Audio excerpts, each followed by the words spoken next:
నిన్న ప్రొడ్యూసర్స్ అందరూ కూడా పవన్ కళ్యాణ్ గారితో ఒక మీటింగ్ ఏర్పాటు చేసుకోవడం మనం చూస్తున్నాం. మరి అంటే సినిమా విషయాల కంటే ఎక్కువగా చంద్రబాబు నాయుడు గారితో మీటింగ్ ఏర్పాటు చేయండి అని చెప్పేసి ఆ కార్యక్రమం ఎక్కువ పెట్టుకున్నట్టుగా అల్లు అరవింద్ గారు కూడా చెప్పడం చూస్తున్నాం. అంటే టికెట్ ప్రైజెస్ ఇవన్నీ చిన్న విషయాలు, కేవలం సన్మానించడానికి కలిసామన్నట్టుగా మాట్లాడారు. అంటే అది ఒక్కదానికైనా ఇంకేమన్నా అయ్యి ఉంటుందా? మీ ఒపీనియన్ సార్ ఈ ప్రొడ్యూసర్స్ మీటింగ్ పైన.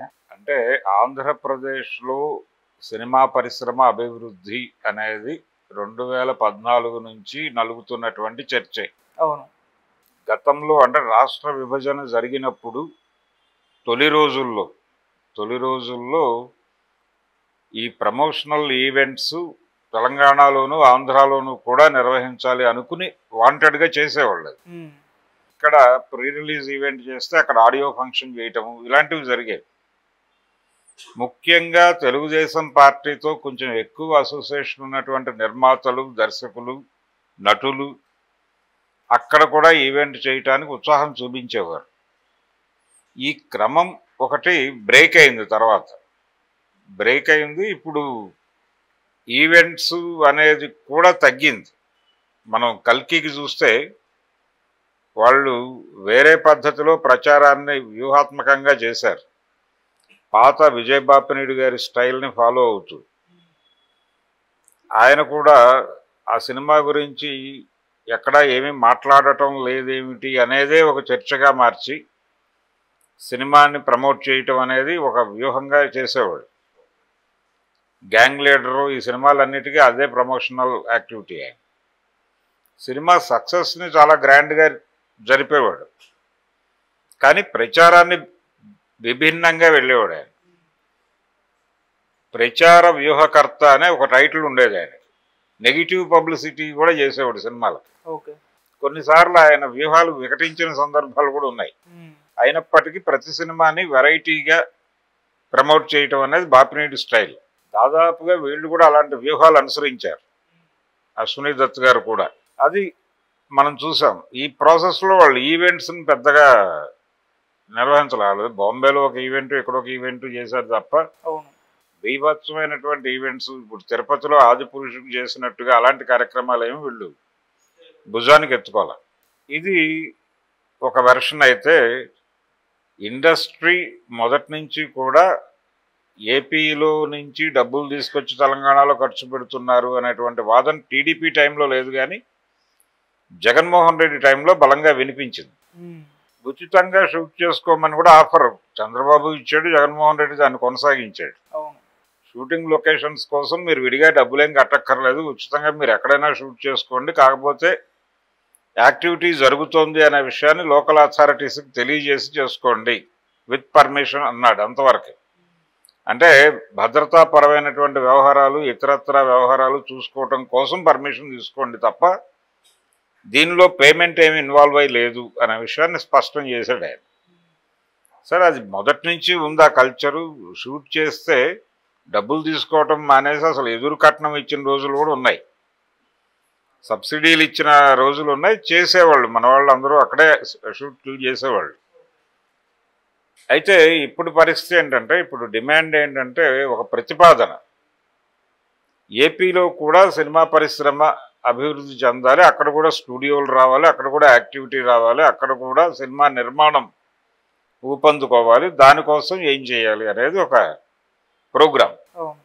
సినిమాటోగ్రఫీ మినిస్టర్ ఉన్నాడు అక్కడ, ఆ శాఖ ఉంది యాజ్ ఇట్ ఈస్గా, శాఖ కొనసాగుతూనే ఉంది. ఇండస్ట్రీ లేని చోట సినిమాటోగ్రఫీ మినిస్ట్రీ ఏమిటి అని చెప్పి చాలామంది జోకులు వేశారు.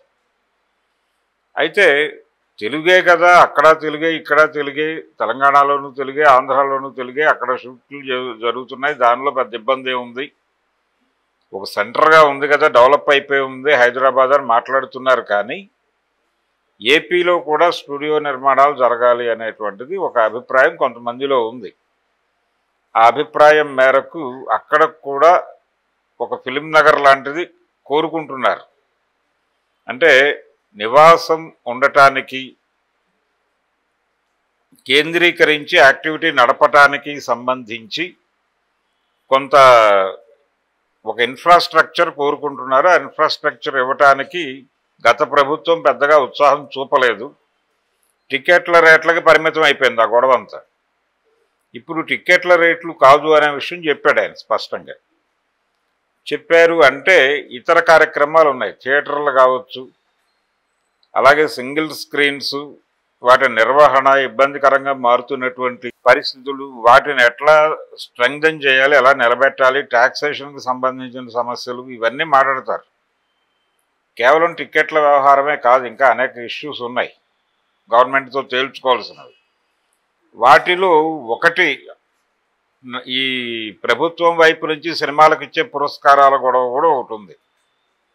నంది అవార్డుల పునరుద్ధరణ కార్యక్రమం కూడా ఒకటి ఉంది. వీటన్నిటినీ మాట్లాడుతూ గెలిచినటువంటి ముఖ్యమంత్రి గారికి ఒక సన్మానం, అలాగే ఇండస్ట్రీ తరఫున గెలిచినటువంటి పవన్ కళ్యాణ్కి ఒక సన్మానం పరిశ్రమ వైపు నుంచి జరగాలి అని అనుకుంటున్నారు. తద్వారా వాళ్లతో ఒక సన్నిహిత సంబంధాల్లోకి వెళ్ళటం ద్వారా సినిమా పరిశ్రమకి ఒక శాఖని, ఏపీ శాఖ ఓపెన్ చేసేటువంటి, టాలీవుడ్ ఏపీ శాఖ, తెలంగాణ శాఖ. తెలంగాణలో ఆల్రెడీ ఎస్టాబ్లిష్ అయి ఉన్నటువంటి వ్యవహారాలు గతంలో మెడ్రాస్ నుంచి ఇక్కడికి వచ్చినప్పుడు కూడా చాలా ఇబ్బందులు ఎదుర్కొన్నారు. డాన్సర్లు వీళ్ళందరినీ మెడ్రాస్ నుంచి తెప్పించుకునేవాళ్ళు, ఇక్కడ ఉండేవాళ్ళు కాదు. నెమ్మదిగా ఇక్కడ డెవలప్ అయింది. అలాగే అక్కడ మొదలు పెడితే కొంతవరకు ఇక్కడి నుంచి సహకారం తీసుకుని ఆ తర్వాత అక్కడికక్కడ స్ట్రెంగ్థెన్ అవుతారు. ఈ ఉద్దేశంతో ఇన్ఫ్రాస్ట్రక్చర్ ఏర్పాటు చేయమని అడగటం కోసం ఈ సన్మాన కార్యక్రమం, దానికి కొంత ఉత్సాహం చూపించవచ్చు కూడా. ఇప్పుడు ఈ కోదాడ దాటిన తర్వాత జగ్గయ్యపేటకి కోదాడకి సెంటర్లో ఒక గ్రామం ఉంది, గరికపాడు అనుకుంటాను. ఆ ఏరియాలో ఒక ఫిలిం సిటీ లాంటిది ఏదైనా ఏర్పాటు చేస్తే, లేదా ఫిలిం నగర్ లాంటిది ఏదో ఏర్పాటు చేస్తే కొంత వెసులుబాటుగా ఉంటుందని ఆ మధ్యప్పుడు జొన్నవిత్తుల గారు ఒక అభిప్రాయంగా ప్రభుత్వాలకు తెలియజేసే ప్రయత్నం చేశాడు. అది అంటే ఆయన ఉద్దేశం ఏంటంటే, ఇక్కడ ఓవర్ క్రౌడ్ అయిపోయింది, ఈ ఓవర్ క్రౌడ్ అయిన వాళ్ళకి అక్కడ కనుక అవకాశాలు కల్పిస్తే వీళ్ళందరూ అక్కడికి వెళ్ళి యాక్టివిటీ మొదలు పెడతారు, సినిమాలు తయారవుతాయి. తయారైన సినిమాలను ఎక్కడ వాడతారు, ఎలా వాడతారు అనేది భిన్నమైనటువంటి ప్లాట్ఫామ్స్ వచ్చినాయి. థియేటర్లో వేస్తారా, ప్లాట్ఫామ్స్ మీద వేస్తారా అనేది తర్వాత గొడవ. ముందు వీళ్ళందరికీ ఒక యాక్టివిటీ, ఒక పని దొరుకుతుంది, ఒక ఇన్ఫ్రాస్ట్రక్చర్ ఏర్పాటు చేస్తే ఇక్కడ ఓవర్ క్రౌడ్ అయిన వాళ్ళందరూ అక్కడికి పోయి అకామిడేట్ అవుతారు. తద్వారా ఇది తెలంగాణకి దగ్గర అవుతుంది. ఇక్కడ నుంచి ఎవరైనా ట్రాన్స్పోర్ట్ అవ్వాలన్నా, లేకపోతే అక్కడి నుంచి ఇక్కడికి తెచ్చుకుని ఏదైనా పని చేసుకోవాలన్నా ఇనీషియల్గా ఆధారపడక తప్పదు. ఆ రోజున మెడ్రాస్ మీద ఆధారపడినట్టు. దానికి ఈ బార్డర్ ఏరియా అయితే బెటర్గా ఉంటుంది అనేది ఆయన ప్రతిపాదన. అది బాగానే ఉంది. అట్లా ఏదో ఒక ప్రభుత్వం వైపు నుంచి ఒక నిర్ణయం తీసుకునేటువంటి ప్రయత్నం చేస్తున్నారు. ప్రభుత్వం నుంచి ఒక పాజిటివ్ డెసిషన్ వచ్చేలాగా ప్రెజర్ చేయాలి. ప్రెజర్ కూడా కాదు అది, నిజానికి వీళ్ళు అడిగి ఆయన దగ్గర నుంచి ఒక సానుకూల స్పందన రాబట్టాలి అనేటువంటి ప్రయత్నం చేస్తున్నారు. ఈ సన్మాన కార్యక్రమం వెనకాలన్న ఉద్దేశం అదే. దానికి పవన్ కళ్యాణ్ ఇప్పుడు కూటమిలో కీలక పాత్రలో ఉన్నాడు. పైగా వీళ్ళందరూ నిన్న వెళ్ళిన వాళ్ళలో దాదాపుగా అందరూ ఆయనతో సినిమాలు తీసిన వాళ్ళే, భోగవల్లి ప్రసాద్తో సహా. అత్తారింటికి దారేది అని ఆయన తీశాడు కదా, ఇప్పుడు సెక్రటేరియట్కి దారేది అనుకుని వెళ్ళారు వీళ్ళు.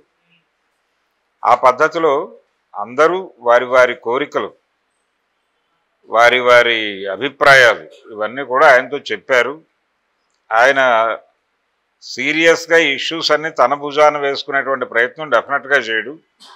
దుర్గేష్ గారు ఫీడ్ చేసుకుని సీఎం గారికి విన్నవించి, సీఎం గారికి కూడా వీళ్ళందరితోనూ ప్రత్యక్ష పరిచయాలు ఉన్నాయి. ఆయన నేరుగా వీళ్ళల్లో ఎవరితోనైనా మాట్లాడగలడు. ఆ సన్మాన కార్యక్రమానికి అంటే దీనికి సంబంధించి ఒక నిర్ణయం తీసేసుకుంటారు. ఆ సన్మాన కార్యక్రమంలో ప్రకటన ఉంటుంది. ఆ ప్రకటన డెఫినెట్గా ఇండస్ట్రీకి అనుకూలంగానే ఉంటుంది. ఇండస్ట్రీ ఇన్ టోటల్ మన జరిగినటువంటి ఎన్నికల్లో తెలుగుదేశం పార్టీ గెలవాలని కోరుకుంది. కూటమి గెలిచిన తర్వాత ఇమ్మీడియట్గా ఇక్కడ కేకులు కోసుకోవడం, సంబరాలు చేసుకోవడం చూసాం మనం. టపాసులు కూడా పేలాయి బలంగానే. ఒక రకమైనటువంటి చిరాకు వీళ్ళు ఫేస్ చేశారు ఏది జగన్మోహన్ రెడ్డి పరిపాలనలో. తమని కంట్రోల్లోకి తీసుకోవడానికి సీఎం రకరకాల వ్యూహాలు వేస్తున్నాడు అన్న ఉద్దేశంతో చిరంజీవి లాంటి హీరో కూడా మాట్లాడటం జరిగింది.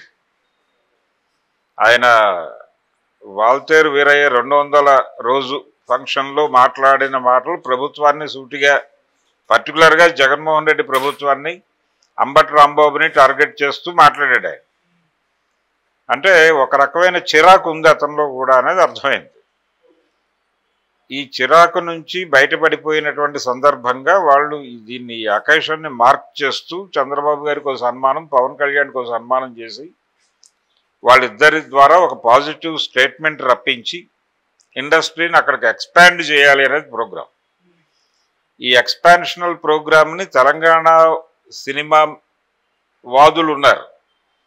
తెలంగాణ సినిమా వాదులు, అలాగే తెలంగాణ సినిమాని కోరుకుంటున్న వాళ్ళు, ఇక్కడ ఉన్నటువంటి తెలంగాణ అస్తిత్వవాద రాజకీయాలని బలంగా ఈ రోజుకి నమ్ముతున్న వాళ్ళు ఎలా రిసీవ్ చేసుకుంటారనేది చూడాలి.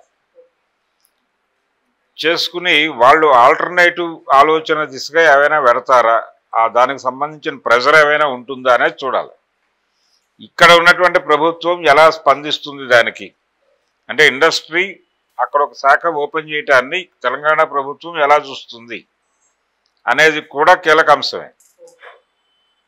డెఫినెట్గా రేవంత్ రెడ్డి గారు పాజిటివ్గానే ఉంటాడు కానివ్వండి అని, ఎందుకంటే ఇవి విడివిడిగా కనిపిస్తున్నటువంటి ఒకే అభిప్రాయంతో నడుస్తున్నటువంటి పార్టీలుగా అనిపిస్తుంది. కూటమి ప్రభుత్వము అలాగే తెలంగాణలో ఉన్నటువంటి కాంగ్రెస్ ప్రభుత్వము అది థియరిటికల్గా కేంద్ర స్థాయిలో పార్టీలు అయినప్పటికీ, శత్రువులే అయినప్పటికీ ఒక సయోధ్య తెలుగు రాష్ట్రాల్లో అప్రకటితంగా నడుస్తోంది. అందుకని ఇటు నుంచి కూడా రియాక్షనే ఉండదు. అలాగే కానిండు అన్నట్టుగానే అట్లే కానిండు అన్న ధోరణిలోనే ఉంటుంది వ్యవహారం. సో ఒక పాజిటివ్ టోన్ బలంగా, అంటే బలమైనటువంటి ఒక హామీ ఏదో పొందారు వీళ్ళు పవన్ కళ్యాణ్ నుంచి, చాలా కాన్ఫిడెన్స్ ఇచ్చాడు వీళ్ళకి.